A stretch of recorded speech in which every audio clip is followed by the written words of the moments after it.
Hello everybody, welcome back to another episode. Today we're looking at a fairly simple camera. This one dates back to the 1960s. I remember these as a kid. This is a camera made by a company called Lomo, actually. That's what it's called in those days, I do believe. No expert on these. Comes with a nice ever-ready case, although someone has cut the straps off rather savagely with a pair of scissors, which is kind of disappointing. That'll need to be replaced. Yeah, very nice quality case considering the age of it. And this is the Cosmic 35. Feels as though it's made out of plastic, not a lot of metal in it. It's fairly lightweight, and as the name implies, it's a 35mm camera. Bloody eBay again.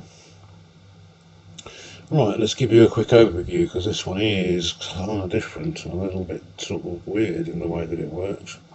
It was made as a very low cost model, like I say, in the former USSR. So looking at it, this appears to be the film advance, but this just continually turns all the time when there's no film in it, which there isn't at the moment. On the top here we have a shutter release. But when we advance the film, it doesn't actually cock the shutter. A bit like the old folding cameras and large format cameras, you have to cock the shutter separately. And they're not connected, so multiple exposures would be rather easy on this camera, whether by accident or by design. But then when you push down, then the shutter fires. But you can just recock the shutter and do multiple exposures, so that's interesting. You've got this frame counter here, which is a subtractive one, so if you put a 36 exposure roll in, you set it to 36 and it counts down to how many images you've got left, not how many images you've taken. And this also serves as a film reminder tab. If you line this red dot here up with the speed of your film, it's quite limited in terms of its speeds. It goes from, we're going to use ISO now, we don't use DIN or Ghost, the Russian one, we never really used that. That's the domestic market, although this camera is made specifically for the UK. In Russia it's known as a Smina 8, I do believe. But it goes from ASA or ISO 25 through to 200. But it serves no purpose, there's no meter in this camera, it's just a reminder. Got a cold shoe up here, and you need to have a cable for your flash gun. Sort of PC socket down here, and on the end you've got a rewind lever, and rather interestingly you turn it that way. There's an arrow in the moulding there to turn it that way. On the lens itself, which is, are you going to focus today? Yes. This is an f4 lens, so we have an aperture of f4, which is where the little red dot's set at the moment. That's wide open. The lens is a T43, I'm not quite sure what that means. I think it's a triplet lens, this one. 4, 5.6, 8, 11 and 16.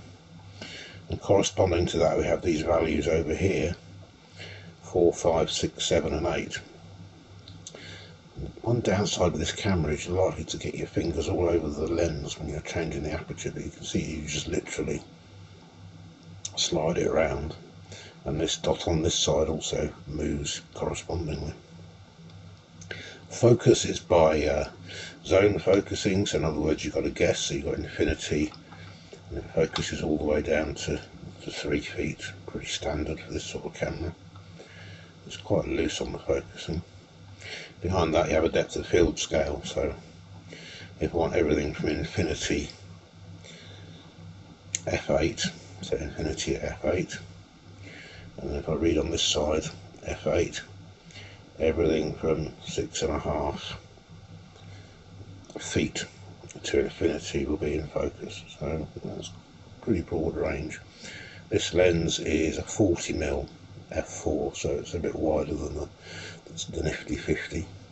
At the back here we have the shutter speeds, so we have B, 15, 30 60, 125 and 250. And you'll also notice behind these, apart from the B setting, you've got this 4, 5, 6, 7 and 8 settings again. Shutter cocking. And the only other control we have apart from the flash is the self timer, so you can push that down and press this down, and you can see the self timer slowly making its way back up, and bingo, it's taken the picture. Tripod mount on the bottom, and that is really about it. It's a very, very simple camera. It's a little strange, but yeah, I quite like it. I think it's got quite a cult following apparently in the lomography, world. Here we can see inside of it. In common with a lot of these Soviet cameras, it has a removable spool.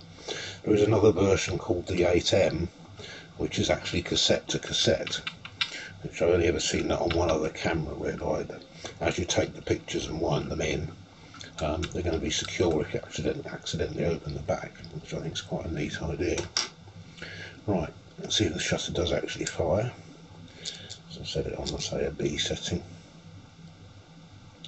See if it's an actual working camera. There's a shutter opening, and you can see the aperture blades through there. So yeah, it's a working example.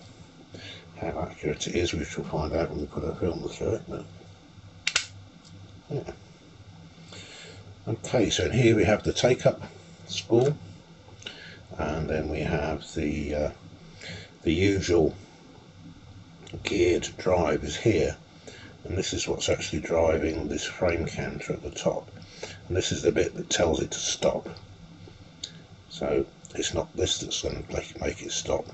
That's why when there's no film in it, you can just keep winding this all day long. It's this part here that stops the film from advancing, and this is where your film is going to sit. So I'm assuming, yes, it does pull up, but it doesn't pull up in there, and you can see as you turn it that way,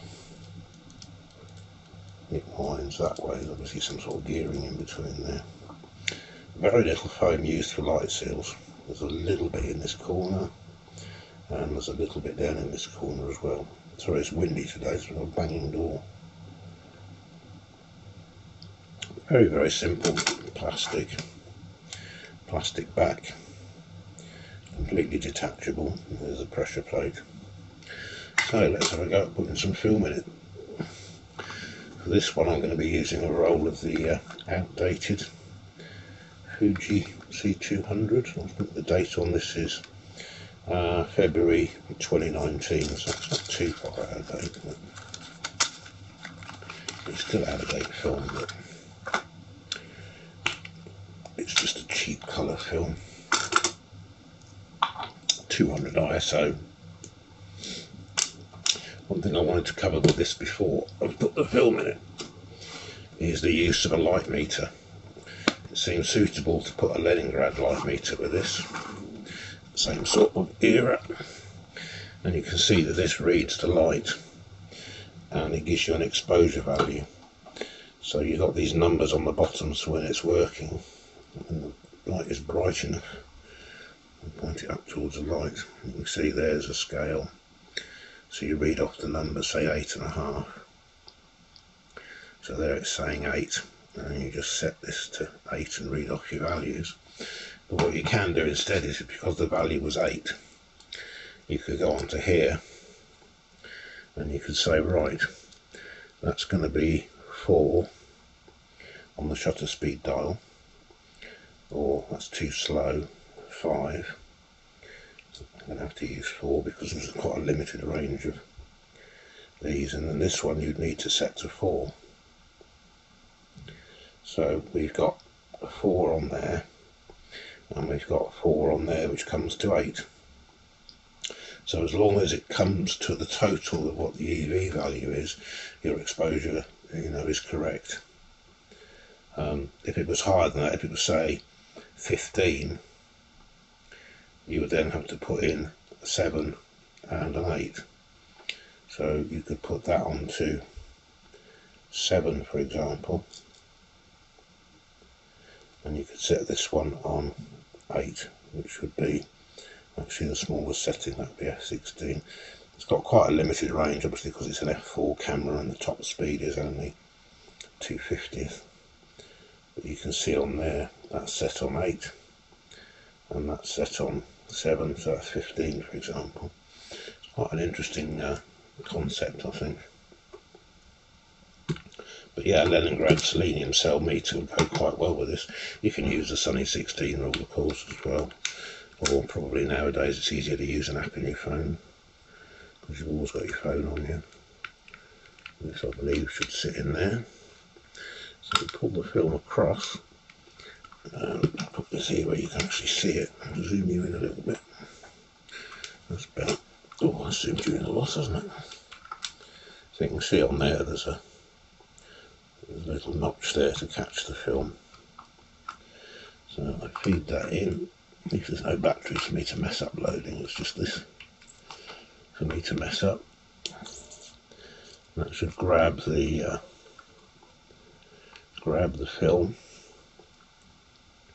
into there, and then we've just got to make sure that it's in those sprocket holes on the top, and that stays in there. So the sprocket holes are lining up. So as we advance the film, it will then stop, lock the shutter, take a picture. That will release this so that it can move again, so on and so forth. So you put the back on. It just, let me zoom you out again because that's getting a bit too close. The back just slots on. Doesn't feel particularly secure. Push the button in the down direction, and there's the back fitted to the camera. And then you can just wind on until it stops.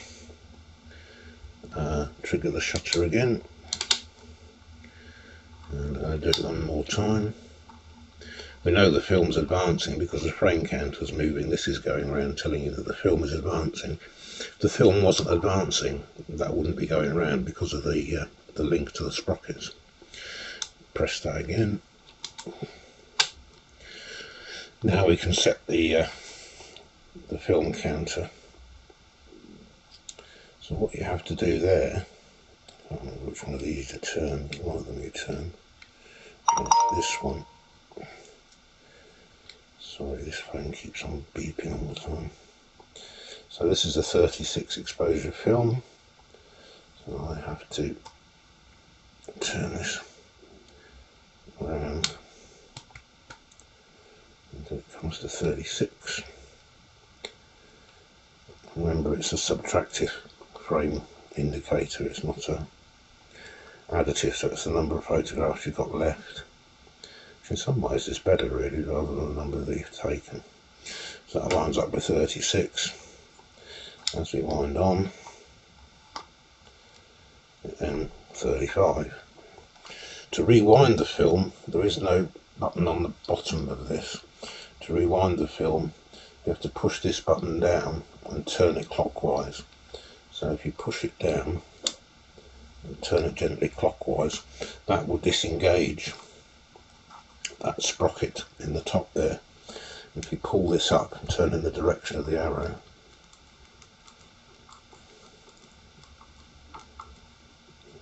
normally on cameras I like to do the rewind so you can see this going around, but on this camera you can see the film's being advanced because this is moving. If that isn't moving, the frame counter, then you know the film isn't going through the camera properly.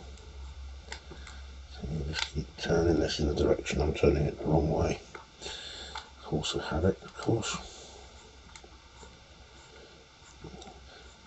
Anti-clockwise is a bit of an unusual direction for rewinding film. There you go, you can see the frame counter moving as well now. So you can see that it's being rewound.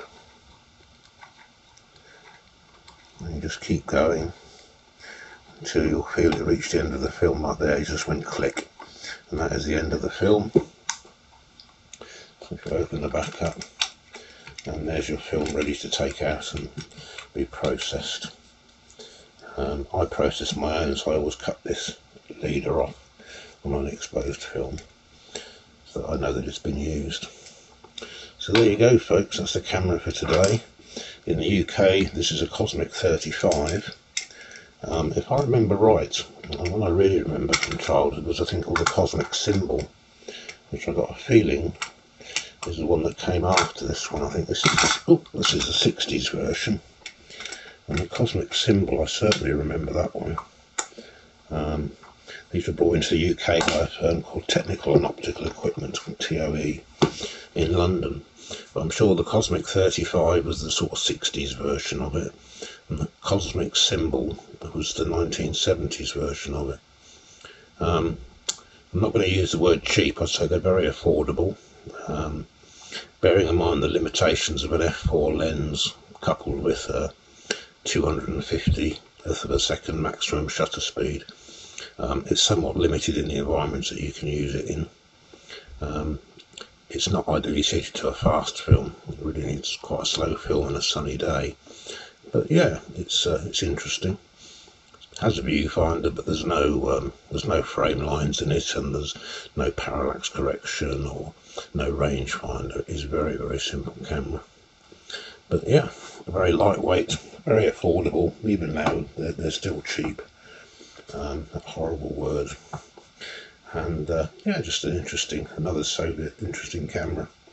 Like I say, couple it with a Leningrad. This is a Leningrad 8 selenium cell light meter, or an app on your phone, and you've got quite a nice little cheap retro outfit there. Hope you enjoyed. Thank you very much for watching. Don't forget to do all the usual YouTube-y stuff, and I look forward to seeing you in the next one.